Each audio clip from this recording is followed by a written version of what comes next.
Hello and welcome to the Whisky Comedian podcast here at the Whisky Rooms in the Mound in Edinburgh during Edinburgh Fringe 2011. I'm Alan Anderson and I'm delighted to say I've been joined today by Alan Murray. How are you doing? I'm very well, thanks, yeah. Excellent. Yeah. So, are you having a good Fringe? Yeah, great actually. I've been coming here since 1988 and I used to come here and it'd be, you know, tense and one of those sort of intense experiences where you're worried about the reviews and you're worried about the numbers and everything. And I started coming back in the last couple of years where those things are less of an issue, and it's been really, really lovely. Right, so I love this city. My daughter was born here in '99 as well, during the Fringe. So I've got a personal connection with the place now as well. Right. Well, my daughter was born 2 years ago during the Glasgow Comedy Festival, really? so that was a bit hearing being on stage and waiting for that vibrating thing in the pocket so that you can. Yeah. Well, I remember having to make the call and say, "I'm not coming in." And I was at the Pleasance, and apparently a mate of mine said. He was in the courtyard and it's cancelled or whatever. And these women are really going, why has it been cancelled like that? Really, really angry. And someone goes, his wife's having a baby, and they're like, I don't care. Show business. Yeah. So things are nice and relaxed this year. You're doing yeah. Which is the quiz we did. We brought it up last year. We did it last year at lunchtime, mainly so me and two friends who I do this show with could go drinking after lunch in Edinburgh and see some stuff, because I never used to see anything, because you'd try and get that prime 8 o'clock, 9 o'clock slot, so I wouldn't be able to go and see anything, because you're either on at the same time as someone, or you've just done a show and you want to relax, and I used to not be able to go and see things before my shows, it would do my head in.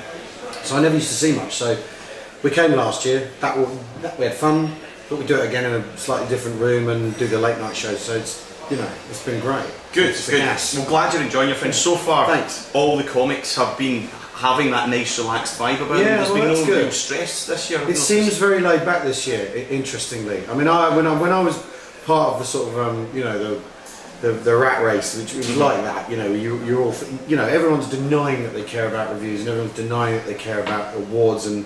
But it's all I can think about. Right. Well, forgetting reviews and awards, what we've got here is we've got a couple of whiskies we're going to get you to taste. What is your alcohol history, your whisky history? Well, I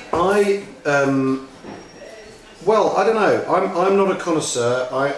But I know what I like. I like single malts. Some of the best nights of my life ever have been as a result of whisky. In terms of most agreeable nights. I remember one family holiday when basically me and my parents and my sisters, we sat round and we drank a bottle of I think it was Talisker, like a 10-year-old Talisker or something, and we put the world to rights and we drank the whole bottle around the table, drank it dry, and the good company and the warmth that the whisky brought to that occasion is like that is what it's for, that's what it's about for me, and that sort of agreeable company, the whole thing. So that's kind of that's what whisky means to me. And that was about 20 years ago, and since then it's been, it's come out for it's been part of some great nights with great conversation and company. And for me, I find it does that, whereas white wine makes me fighty. Right, okay, right. So would you say that you, as yourself, are opposite to the landlord? Yeah, we're pretty different. I mean, he's actually an alcoholic, so. Right, well, let's not go down that road, because I get into trouble when we start talking about alcoholism. Right. So what we've got for you today, we've got two. The first one we've got is the 10-year-old Ledaig, or Ladaig, however you want to pronounce it, which is from the island of Mull. Wow. So Tobermory distillery, they make an unpeated malt these days, but when they stopped peating their whisky, there was a big fight back. People went, why can we not get a good peated malt from you guys anymore? So only 9 weeks of the year they make this Ledaig, heavily peated, really smoky, really fiery. Some people would say it's quite complex, but it all depends on what you take from it. And then after that we've got, as he said, he didn't say he didn't like blends. He said that he preferred single malt. So we've got a blend here. It's the Bailie Nichol Jarvie, which is the Edinburgh blend, and it's got mainly Glenmorangie in this, little touch of Ardbeg and a couple of other stuff. So it's got grain whisky in it as well. But compared to most blended whiskies, it's got a very small concentration of grain whisky. It's basically the vast majority of it is malt. Well, that's interesting. Yeah. Right. So we're going to start you off with that. That is the Ledaig. It's 10 years old. It's got a percentage of 46.3. So if you give it a swirl, you'll see that the legs are quite thin and far apart. Yeah. Exactly how you want your woman to be. That never gets old, that job. So, we're going to get you to taste this, and what I'd like you to do for us is tell us if... I'll just put a molecule of water in. You can, yes, this is good, right. Yeah. I don't care how you drink your whiskey, I'll as just long take as you drink a tiny sip of it. Yeah. There we go.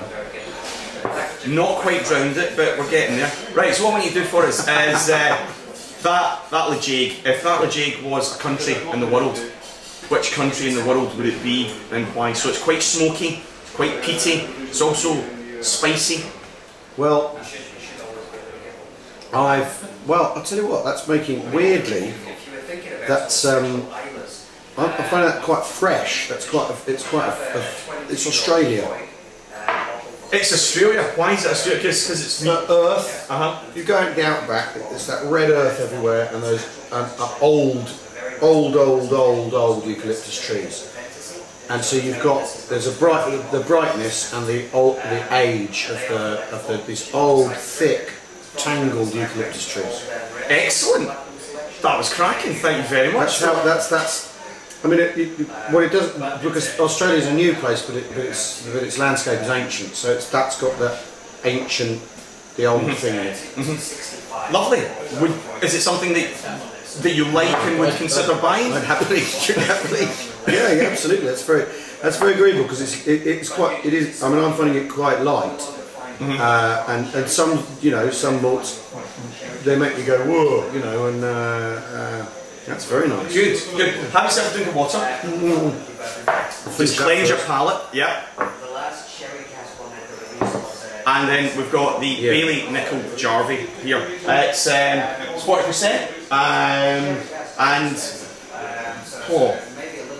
how do we describe it? It's kind of like a Speyside, but it's got an Islay kick to it. Okay. Right. Quite fruity, quite spicy. That's a very, very different nose. That is that. Yeah. What percentage did you say again? It's 40%, so it is less strong than the Ledaig. So the Bailie Nichol Jarvie, if that were a venue here at the Fringe in Edinburgh, which venue would it be and why? That's the old Gilded Balloon.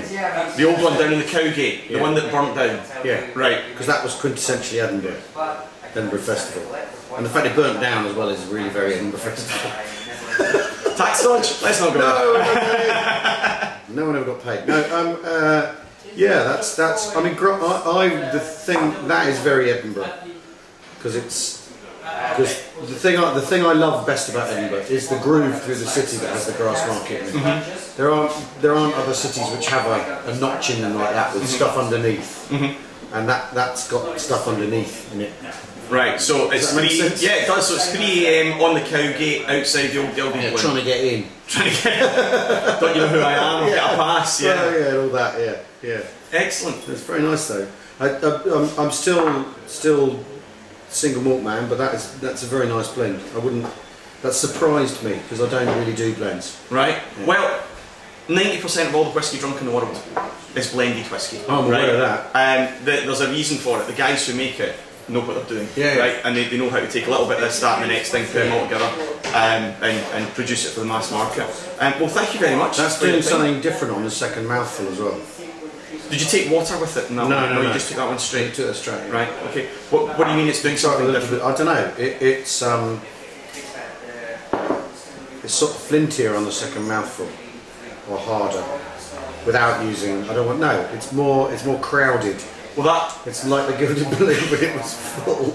That's probably the Ardbeg kicking in, which is from Islay, and which is one of the 3 strongest flavoured malts that there are going. Yeah. So the vast majority of it is a nice smooth. I have to be in the mood for Ardbeg. Right. I do drink it, but I have to be. You have to go. Oh, all right. Yeah. So is that a late at night? I'm in a bad mood drink, is it?